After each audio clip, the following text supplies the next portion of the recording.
এই দেখো বন্ধুরা, আমরা এখন মায়াপুরে এসেছি। এই যে দোকানে কেনাকাটি করা হচ্ছে। এই দেখো মন্দির, দাঁড়াও মা, দেখো এই দেখো কত সুন্দর। আমার মাটা পাগল হয়ে গেছে, কাঁদছে। এই দেখো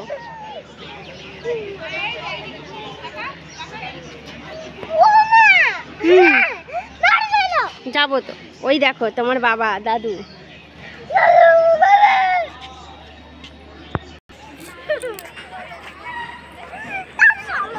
এই দেখো কি সুন্দর জায়গাটা, ভালো লাগছে না?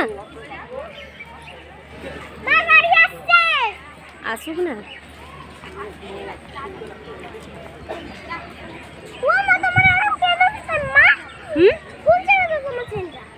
খুলবে।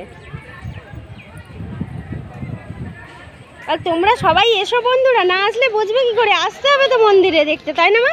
দর্শন করতে আসতে হবে, তারপর ভালো। সব ফেলে দে।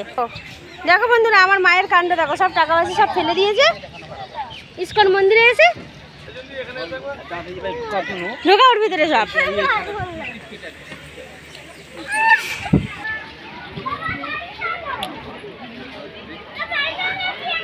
হ্যাঁ, বাড়ি যাবো তো।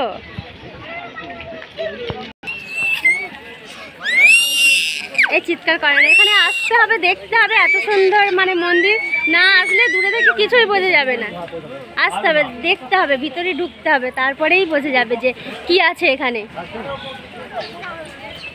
দূরে কিছুই নয়, অনেক কাছে, অনেক কাছে, শুধু আসতে হবে। না আসলে কিছুই বোঝা যাবে না, শুধু আসতে হবে। মায়াপুর ধাম দর্শন করুন, শ্রীমান চৈতন্য মহাপ্রভুর সেই পদ অনুসরণ করে আপনাদের জীবনকে নির্বাহ করুন। একবার না মায়াপুরে আসলে জীবন বৃথা, বৃথা। মানুষের জন্মগ্রহণ করাটাই বৃথা, তাই জন্য আসতেই হবে, দেখতেই হবে।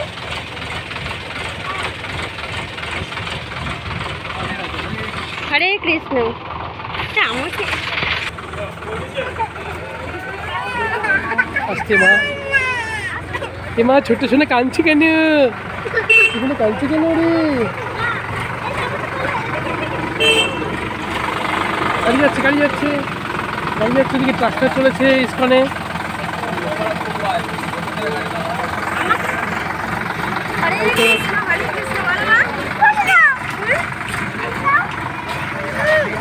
রাধে রাধে, হরে কৃষ্ণ, হরি বল।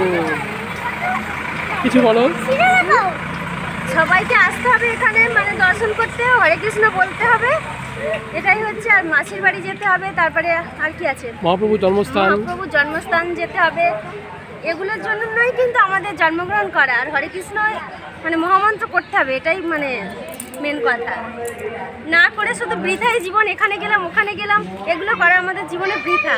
কিন্তু হরে কৃষ্ণ মহামন্ত্র এটা আমাদের করতেই হবে, এটা ছাড়া জীবন বৃথা, একদম বৃথা। যে এখানে সমুদ্রের পাড়ে ঘুরতে গেলাম ওখানে গেলাম, এগুলো না করে এগুলোতে আসতে হবে। এগুলো আসলে মনেও অনেক ভক্তি বাড়বে। আর এই পর্যন্ত স্টার্ট। আর একটু তুলে দাও, বলে যদি ভুল যদি কিছু বলে আর বলবো থাকতো। এই যে আরেকবার মন্দিরটা দেখিয়ে দিই। কে দিয়েছে? মন্দির দিয়েছিল, এটা কি এর মধ্যে?